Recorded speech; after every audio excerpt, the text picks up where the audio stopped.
Hello and welcome to the ExtraTime Talk Podcast, where we talk football and only football. I am your host Shiven Mohindra, and before we jump into today's discussion, let's meet our guests. Hi, I'm Andrew. I'm one of the writers for ExtraTime Talk, and I'm a Newcastle United fan. Hi, George, ETT editor and Crystal Palace fan. Awesome. Before we get into the first talking point of did Jose Mourinho deserve his new contract, anyone like to add anything about last week's fixtures and results? We got spanked. Not much more to say than that. Andrew? I saw another Aguero hat-trick, which I didn't really want to see. Was that your fourth? Fourth Aguero hat-trick? Yeah, fourth now. All right. I think I've seen him score more goals than anyone else. All right, so a couple of days ago, we saw Jose Mourinho sign his new contract. Let's get into a discussion. Did he deserve a new contract? I'm going to get us started off, and I don't think he deserved one. Am I happy that he's got a new one? Partially. But the thing is, ever since Jose Mourinho's joined Man United, I believe he's underperformed. I do not think he has lived up to the hype that was around him when he first joined. I don't think he has exceeded any expectations. I don't even think he's really met the expectations. We haven't competed in the Premier League in about 3 years now. Champions League weren't in it. The Europa League, yes, okay, that was a good little victory to have. But again, that's a second-tier competition with the likes of the Carabao Cup. The FA Cup, we know, has lost its magic. And I think he's just underperformed. And if it was any other manager, I don't think he'd be getting the contract extension. And what I would have done is I would have given it a couple more months before we give him the extension to see how well we progress in the Champions League, because that's the true test for big European clubs. All the European giants are looking to prove their worth, prove their value and quality in the Champions League on the European stage. I don't think Mourinho's done that. I don't even think he's proven it in the Premier League yet. We started off the season well, but ever since then we had 3 or 4 dreadful draws in a row. Unfortunately, I had to go to the Burnley one, but at least we had Lingard get his brace in a second half comeback. But, I mean, let's not let that paper over the cracks. We're on a bit of a patch of good form. We're through to the next round of the FA Cup. I mean, Bristol City, we should have taken that a bit more seriously. I want some silverware by the end of the season.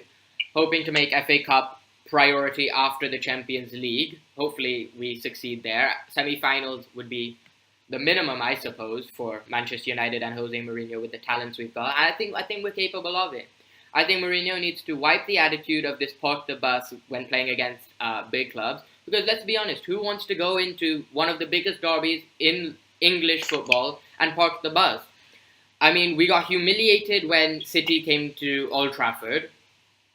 Liverpool board draw was a dismal performance. We were parking the bus the entire time. And I think one that shows little respect for the fans and a lack of faith in the players. If you're giving the team talk before the game to just sit back, let's be defensive throughout the game, and show really no intent of winning, I see that as disrespectful, one, to the fans, and it confuses the players. And I think Mourinho needs to be a bit careful with what he's doing with some of the players, because I think he confused Mkhitaryan, and that screwed up his Manchester United time at Manchester United, and I don't want it to continue. I mean, he's playing all these mind games, and I don't know how beneficial they are. He tells Luke Shaw there's only a couple left backs better than you in the press conference, and he goes ahead and starts Ashley Young. What must Shaw be thinking? I mean, there's a fine line between going over and confusing the player and sort of trying to motivate them. I think at the start of the season, he did a brilliant job with Marcus Rashford and Anthony Martial. But now it looks like Martial is cementing that spot in the left wing. Alexis hopefully switches over to the right wing, where he spent most of his time at Barcelona. But coming back to the question, did he deserve a new contract? Simple answer, he did not deserve it. But am I happy that he's got it? To some extent, yes. Because we know what a great manager is. He's proven. Does he need time? Well, this is now getting into his 3rd season, so he should be... Second season, so he should be settling in. He spent the money, and we should be performing in the Champions League this season. I can't wait to see how well we do. I personally think that the issue for Man U at the moment is how good Man City are.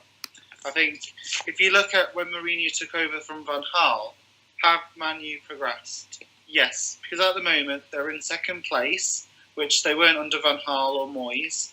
They look more dangerous, and they are playing slightly better football than when you compare to Van Gaal and Moyes. However, his issue is what's across the city, because Man City have taken it to another level. Relatively, it looks like Mourinho is doing badly because he's I think he's 12 points behind, 10 points behind, and that is his biggest problem. Now, I agree with you on the League Cup. He should have done better on that. And the thing is, Mourinho is never going to change his way. He's a pragmatic coach. He creates teams which tend to counter-attack and be slightly more defensive. He's never going to play Guardiola football or Pochettino style football. You know, that's the way he's always been. Is he going to win? The issue I have with Mourinho is generally he has 3 years and then he kind of self-destructs and leaves the clubs. Happened with Chelsea twice and happened majorly with Real Madrid. So I think they should have waited a bit to see what happens for the rest of the year before deciding. But I think they may have done the new contract because Unai Emery's position at Paris Saint-Germain is a bit doubtful, especially after last week's loss to Lyon. And they're probably thinking, well, Mourinho would be a good fit for them because obviously they want to get the Champions League and Mourinho's won it twice. So, don't know what you think, George. Yeah, I pretty much agree with you on the whole City thing. I mean, you look at City when Guardiola took over. They already had the likes of De Bruyne, David Silva, players like that. He just brought in players like Gundogan, Sané, and Gabriel Jesus to help bolster the team. But they were still a quality side. Whereas United had the likes of Johnny Evans and Ander Herrera, who aren't bad players, but aren't the caliber of the likes of Paul Pogba, for instance. The caliber of a manager like Mourinho has been able to bring that in, players like that in, and they've just brought in Sanchez a while ago now. And the thing about United is, the fans constantly want them to play great football and, entertain the fans, but they also want them to win games. And when teams like Liverpool, for instance, when Arsenal tried to pass them off the pitch, they got hammered 4-0. When City tried to play their game, they lost 4-3. And United, I think I forgot the Chelsea game, but I think they actually got a point out of that. I agree they could have done more to attack. But sometimes you have to, if you want to get points and you want to win games, sometimes you do have to play dirty. So I think that United can't get too picky when it comes to, sometimes you can't have both. Sometimes you either have to have one or the other. And if they want to win titles, then I think they need to put up with the odd dodgy performance every now and then. So, and I think if City, if this was any other, I think it's hard to try and think what I'm going to say. Lost my train of thought. I don't see that Mourinho hasn't warranted a new contract. I think maybe they should have waited a bit maybe till the end of the season and assessed how he did then. But in terms of has he been a success at United, I definitely think he has. He won them the League Cup. He did get them back in the Champions League, even if he didn't finish top 4, he still got them there. I think that obviously in the Champions League now, the jury is obviously still out on that. I think how he does here is going to be crucial to what he does. I reckon if United get to the quarterfinals against someone like Real Madrid or Bayern Munich, then I think that'll be a good campaign for them because there's no shame in doing something like that. But I can understand where Shiven's coming from in the sense that maybe it would be best to wait a little while. But I also do think he does deserve a new contract. Yeah, well, I just want to jump in there. Firstly, the League Cup isn't anything to shout about. I mean, that's a second, third tier competition that is for youngsters. That's because you won it. You were the one who just said we should have taken it more. You should have taken it more seriously. Now it's a nothing competition. No, I'm saying we should have taken it more seriously. But I mean, just for the respect of earning silverware, I don't think that's something to warrant a contract extension. I think that's added to the trophy cabinet. But it's something that it's a trophy that and a tournament that should just not be overlooked, but it shouldn't be overvalued at the same time. So, I mean, I don't think we can say that he deserved a new contract because he won the League Cup as well as the Europa League. I mean, well, Europa League, okay, we had a couple of tough games in there. We had Ajax in the final who were in good form, but again, expected to win. And Champions League qualification is something that we should have. I mean, it's not he's not exceeding any expectations. He's barely meeting them. I mean, we should have been competing for the league, winning that Europa League, and yeah, the League Cup was a nice addition, but the League Cup isn't something that should be used to paper over the cracks, which I think is happening at Arsenal. When they're winning the FA Cup at the end of the season, which has completely lost its magic, it's now a tournament for youngsters to develop, that should not be the limelight of their season. But we won the FA Cup, Arsene Wenger, new contract. I mean, that's not a bad season. If you get the FA Cup, you challenge for the league, you have a decent Champions League campaign, yeah, successful season. But if you've just got the FA Cup, dismal in the league, 10-2 to Bayern Munich, I think that's a pretty poor season overall. And secondly, the thing is, George, you were saying about you can only have one or the other between winning and parking the bus, or playing nice football and losing. Not all the time. Not all the time. Just in certain games. And I agree with that. But the thing is that we have seen Paul Pogba play as a free roaming midfielder or a cam, and he has been absolutely brilliant, a world-class player.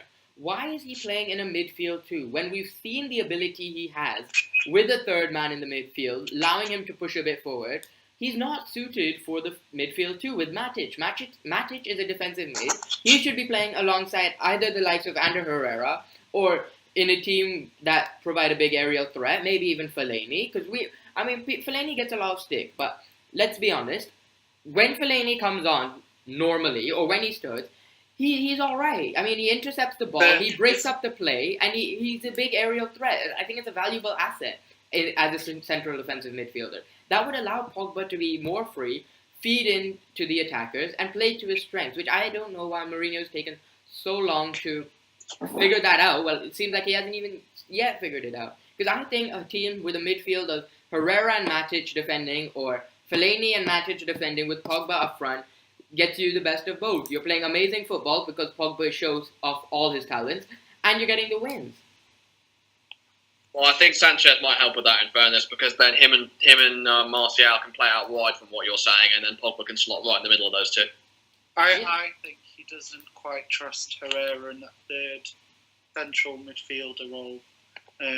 So it would be Matic, Herrera, and Pogba. But I don't think he quite trusts Matic, because he's left Herrera out quite a few times in some of the big matches, which tells me I think he probably wants someone who can keep the ball for United a bit better. I read Rakitic was linked, and I think Rakitic would be perfect for that role with Matic to let Pogba go forward. But now, because obviously you bought Alexis, I think who's in that front three is going to be really interesting, because Martial and Rashford aren't going to accept just constantly being left out. And so I think how Mourinho balances it all will be quite interesting. But you are playing a lot of matches, so he will be able to rotate. I think as well, the emergence of Jesse Lingard this year has been a big surprise for everyone, how well he's actually done. Because before he was just a squad player, but now the way he's playing, he probably should be one of the first on the team sheet. Well, I think that's the other thing as well. I think Mourinho inherited a very young squad with the likes of Rashford, Martial, Lingard. You know, players who need time to develop, and we weren't really. Last year wasn't so great. But I mean, you take Jesse Lingard for instance. I mean, the last couple of years he's been pretty useless. But now, I mean, it hasn't been terrible, I guess. But he's scored this year, cup final. Yeah, we don't talk about that. Anyone scoring worldies against us is nothing new. Anyone can do it. Andy Carroll did it, for crying out loud. Anyways, well, he's doing a hell of a lot better this year. He's actually looking like a Man United player now, especially in his current form. So he's clearly Mourinho's managed to get the best out of him so far. Now he's actually had time to work with him. Same with Martial, looks a completely different player. Looks like the player that Van Gaal signed straight first of all when he scored that amazing goal against Liverpool. So, and now they're second in the league. They might be 10 points off of City, but City are arguably the best Premier League side we've seen ever so far. So it's always going to be hard catching them. And I just think that if City would just slipped up a little bit more, had maybe like 2 or 3 less points, then I think United would be getting a lot more recognition than they actually are. And I think City have got very lucky this season. Let's be honest. There have been times I can think of where they've dropped 5 points. The Crystal Palace 90th minute penalty miss.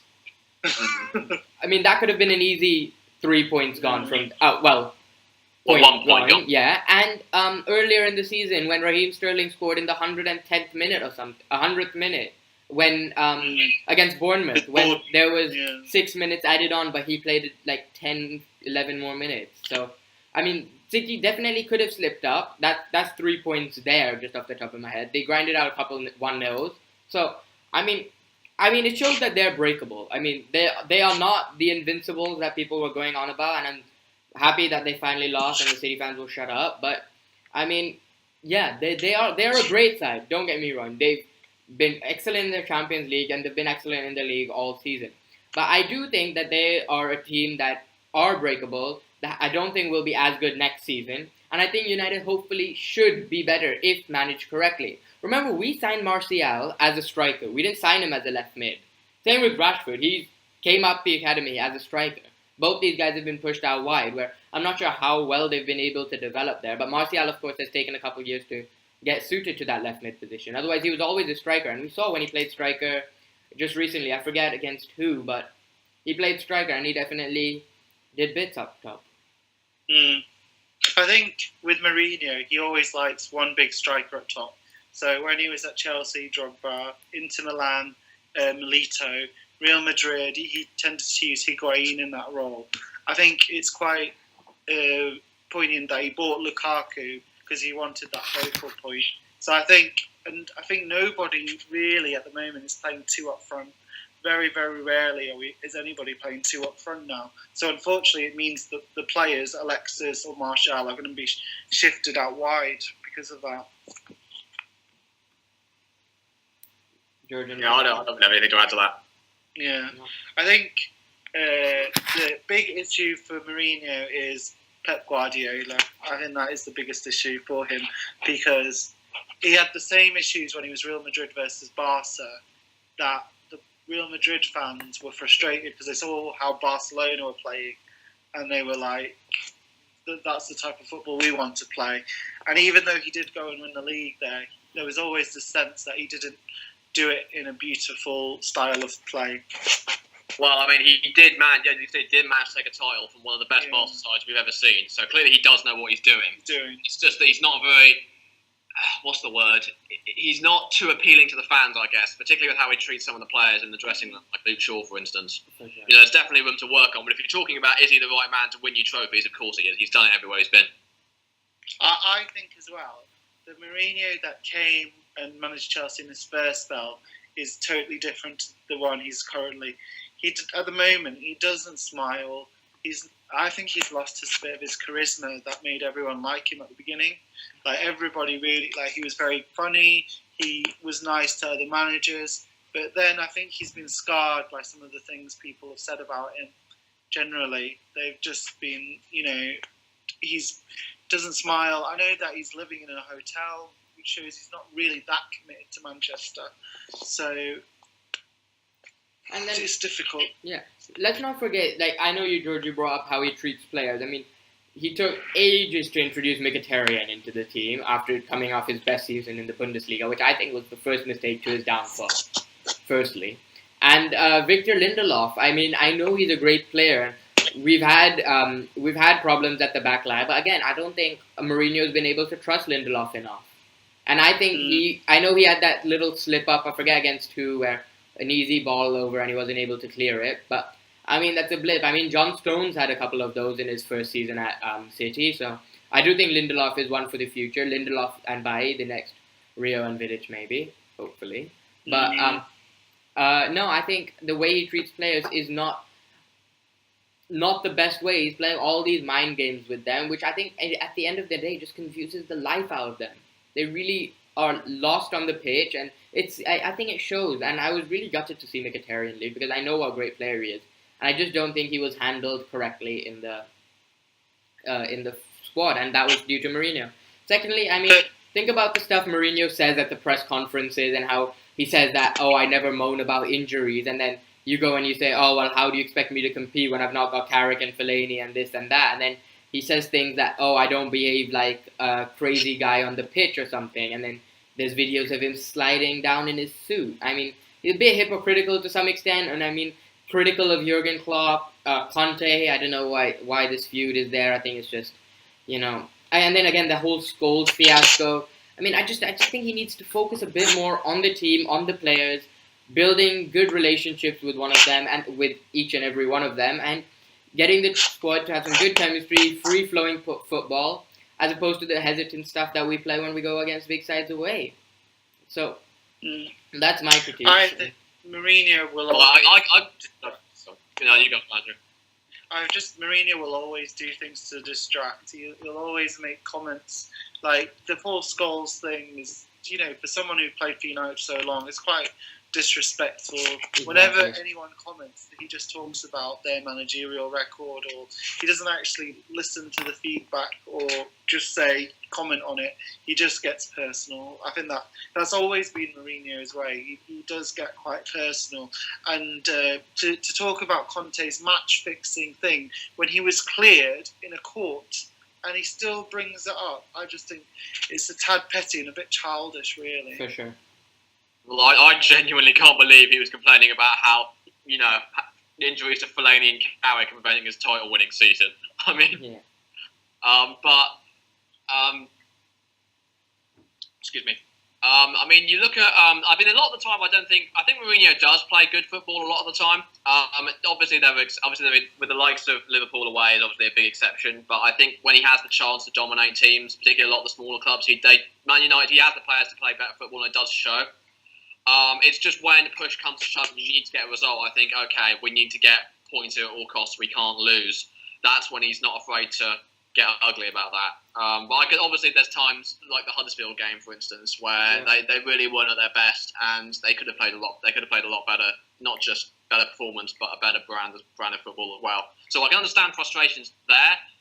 But, I mean, Shiven, would you say, Shiven, that you're happy with losing Mkhitaryan to get Sanchez in? Because I'd argue that actually Mkhitaryan's role, both Pogba and Matic can do as well. And Sanchez gives United that other option, particularly out wide, and it allows someone like Rashford to cut back into the centre. No, I'm very happy with the transfer, and I'm very grateful for it. But it was just a shame to see Mkhitaryan leave in the way he did. And he showed the commitment to the club. He wasn't like Dimitri Payet, and he started having a little tantrum about it and handing in your transfer request. The last day when he knew he was leaving, the deal was done. He still comes to training, all happy until the end when he leaves crying. He says bye to his teammates. I thought that was quite mature and respectful of Mkhitaryan and showed his commitment to the club. And I hate for us to be literally kicking players out of the club. So that's the only reason. But I'm happy with the transfer, and for the future of the club, I think Sanchez will be great, and I think he'll be able to definitely fill Mkhitaryan's shoes and exceed everything he did. So I think that's enough for that point. We've got the Champions League returning in less than a month. Just about to have a look at some of the marquee fixtures for the weekend. We've got Juventus versus Spurs as one of them, which we'll look at. We've also got my favorite one of the last 16, Real Madrid versus PSG, which I think will be an absolute spectacle to watch. Both legs as well, to see whether Zidane can relive some of his Champions League glory. As well as Chelsea-Barca. Another good game, but I see that to be a Barca washout. And Sevilla United, as well as City versus Basel. So let's get into the City versus Basel game. What does everyone think? I mean, I think City will. There's just too much of a depth contrast. Basically, City have got a world-class squad. I mean, because I went to see him last week, you can't get the ball off them. Literally, they are incredible. Especially De Bruyne and Silva, you just can't get the ball off them. I mean, for me, it's the top three Champions League tips for me would be City, Barcelona and PSG. Yeah, I'd say that. Are we doing scores here, or are we just like? Yeah, go on. What do we predict over two legs would be the game score aggregate? 6-0. Yeah, I'd say that's pretty fair. I reckon Basel will get one goal. I'll go 6-1 overall, and I reckon City will win 4-0 on the first leg. I'm gonna go 4-1 actually. I mean, there's no doubt that they'll win it, but I don't think it'll be a complete washout in the Champions League. So 4-1 I think would be a good score, and I think they'll pull that off. 2-0 in the first leg, and they'll probably go up 2-0 in the second, but Basel will probably get a consolation. So that's one done. United versus Sevilla. What do we think for that one? So I've been watching a bit of La Liga the last few weeks, and Sevilla have got Montella now as their manager. I think looking at Sevilla, they've just been a bit off form and so far. I don't think they're the force that won the Europa League a few years back. So I probably would fancy United to win over the two legs, but I think it will be very close. I mean, Liverpool drew with them both times, so I think it will be very close actually. Probably maybe 3-2 on aggregate. Yeah, I'll be honest. My knowledge of La Liga is pretty limited, really. I haven't really had much of a chance to watch it, but I do reckon United will have enough for Sevilla. And I reckon score lines. Is the first leg at Old Trafford or Sevilla? Let me have a quick check for that. I think it's Sevilla. Yeah, I think. Okay, Sevilla. so yeah, it's at Sevilla. Yeah, I think I'm going to go 1-1 in the first leg, and then I'm going to have United win 2-1 at Old Trafford in the second leg. So 3-2 on aggregate. All right. Daniel Sturridge might be joining Sevilla as well, I read. Oh, that could be interesting. Yeah. I kind of fancy him to score against United, actually, if he does. Because he'll be right for that one, I reckon. Oh, no, I think we'll get the win as well. I think it'll probably be 2-0 over two legs. I think we'll 1-0 on both legs. I think we'll go 0-0 at Sevilla and come back to Old Trafford and get the 2-0 victory. Let's jump into Juve versus Spurs. Juventus against Spurs. I'll start off. I think this one will be another exceptional tie that we have. I'm gonna go with a Juventus win over two legs, but I think it'll be great football in both legs. I think it'll be a great game, but I think Juventus will have the team to overpower Spurs. But if Harry Kane is on his game, you can never count out Spurs just because of that man. But I'm gonna say it's gonna be 4-3 over two legs to Juventus. I think Juventus this year have not been quite as good as previous years, and that's why Napoli are challenging them a bit more this year. I think as well, Higuain is not at the top level that he was maybe last year.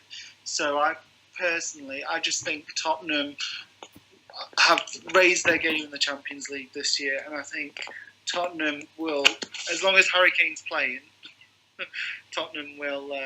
I think Tottenham will knock out Juventus. I'd say 4-3 on aggregate.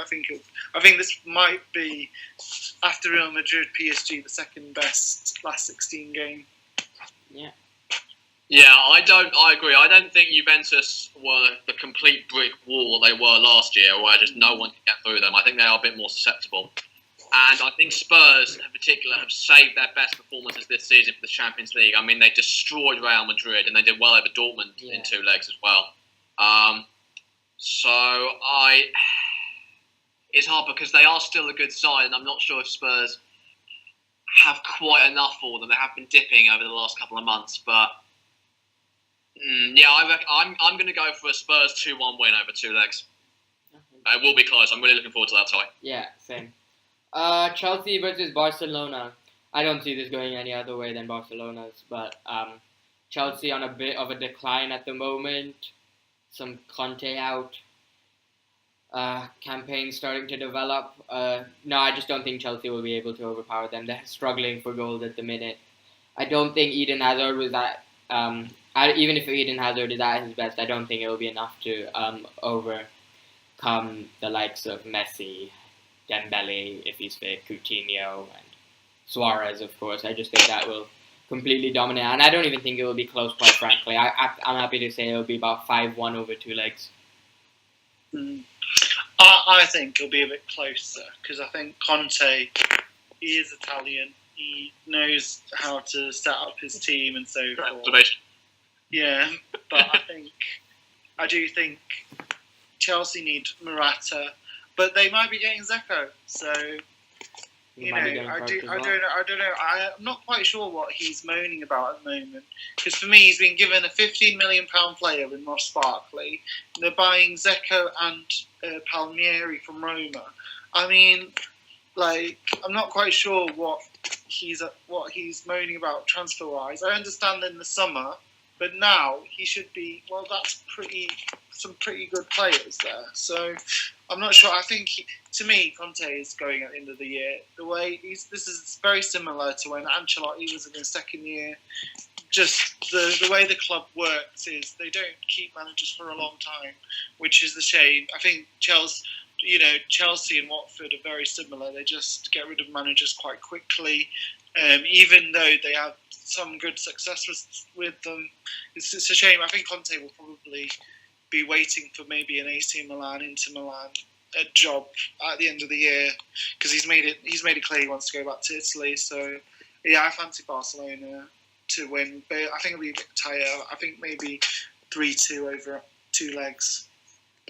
Same. Yeah, well, Chelsea need Benteke if they want to do any real damage.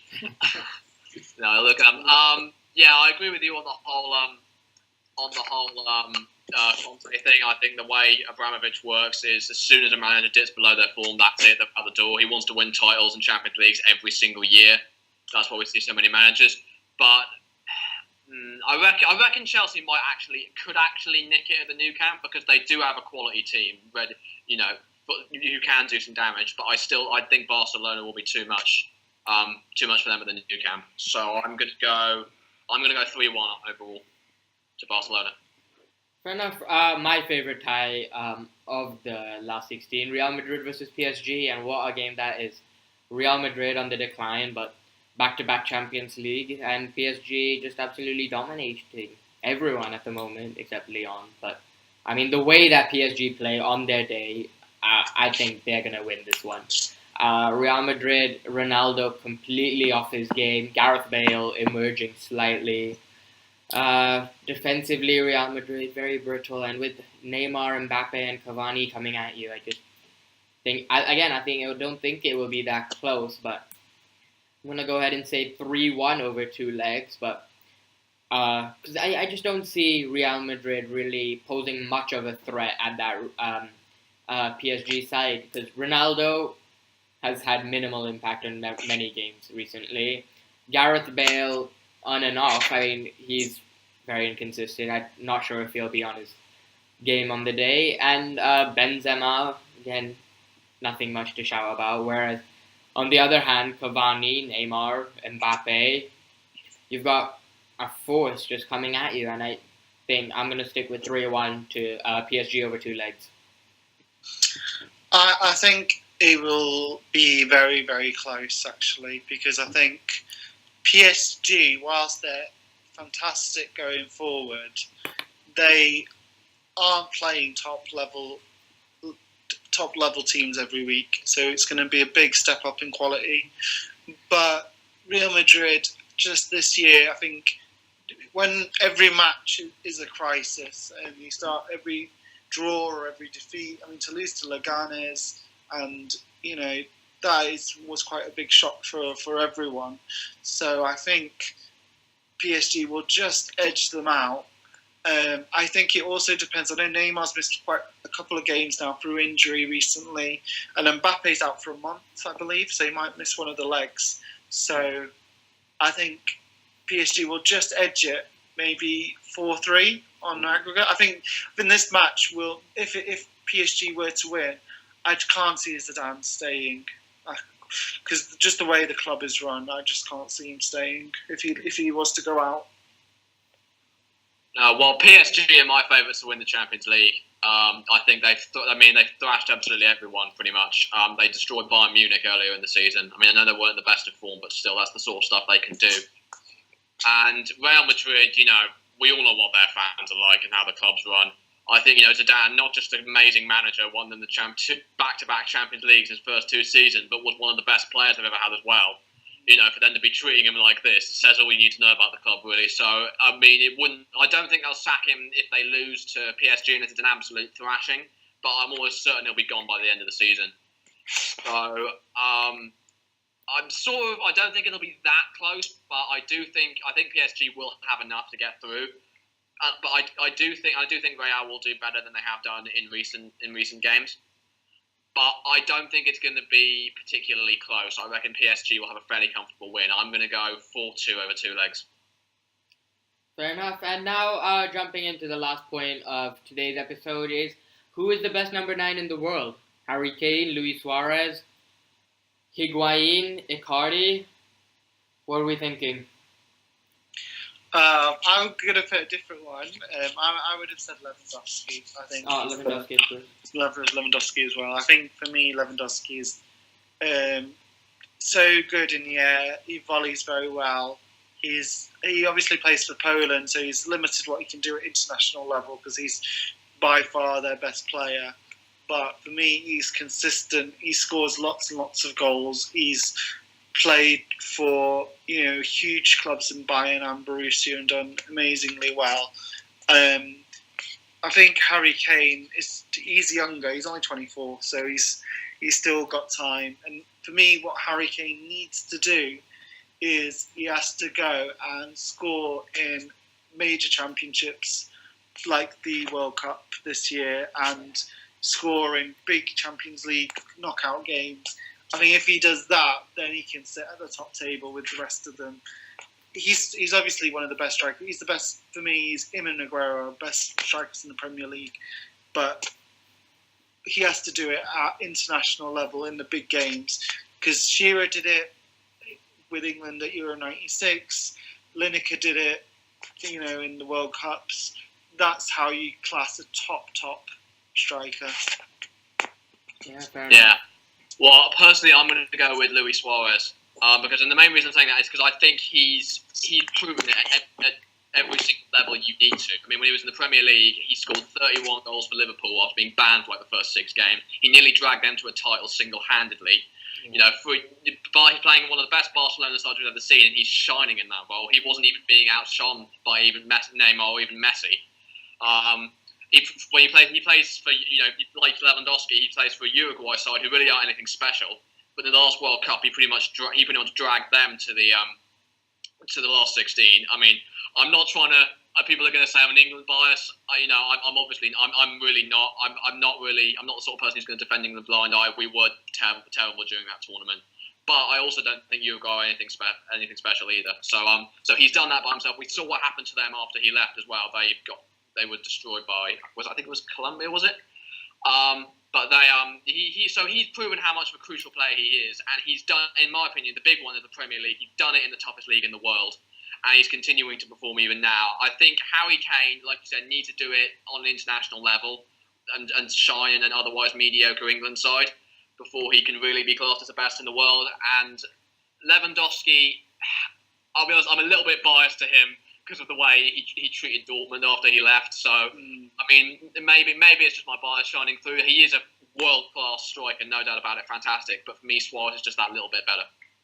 I'm going to go for a firm Harry Kane as the best number 9 in the world. And the reason for that being is, golden shoe of the... He outscored Messi and Ronaldo last year, which is definitely a statement. And if you look at Luis Suarez and who he's getting the service from, Leo Messi had Neymar for a couple of seasons, Iniesta, Rakitic, compared to the likes of Heung-min Son, Dele Alli, Eriksen. I mean, Harry Kane to be putting 55 goals in a calendar year is absolutely exceptional. Without having any goals in August, for whatever reason that is.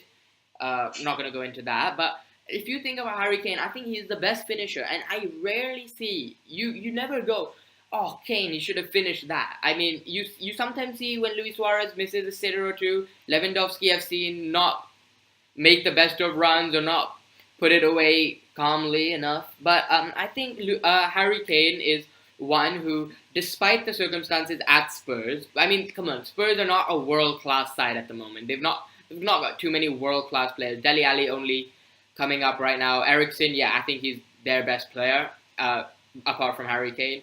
And Heung-min Son, again, who's just had a little cameo over a couple of seasons. But I think Harry Kane is the best. He's most clinical. He's the most versatile in terms of the traits that he brings to the table. And it was a shame to see England do so poorly at the Euros, but I'm confident going into the 2018 World Cup. Fortunate enough to get to see Harry Kane play, hopefully, and hopefully he puts a few in. And I think he will do well at this World Cup. He's had a bit more time to mature. I think that's another part of his game. He's very mature. He's a very mature player. You don't see him causing much drama or beef, and his ego's maintained. He's not causing too much dressing room hassle like some of the other players have done in the past. But Luis Suarez in particular, getting all the media attention after the biting fiasco, etc. I think Harry Kane's a very mature player, clinical in front of goal, brings an aerial threat, seems like a team player, unselfish, and overall the best number 9. When you outscoring Messi and Ronaldo, you're definitely putting a statement out there. So my vote goes to Harry Kane. We have 3 different votes here, so if you'd like to go ahead and put your best number 9 down in the comments, and we'll be replying to those. And leave a little justification as to why you voted for it. And again, Icardi, I'd just like to shout out him. He's been absolutely sensational for a couple seasons now, and I don't think he gets the credit he deserves. But again, I don't think he's competing at the same level as Suarez, Lewandowski, and Kane. Anyone have any concluding points before we wrap up today's episode? No, I think it's been a good episode, definitely. Different with the video. Yeah. Yeah. All right, so thank you for joining us, and we look forward to seeing you all next week. And until then, goodbye.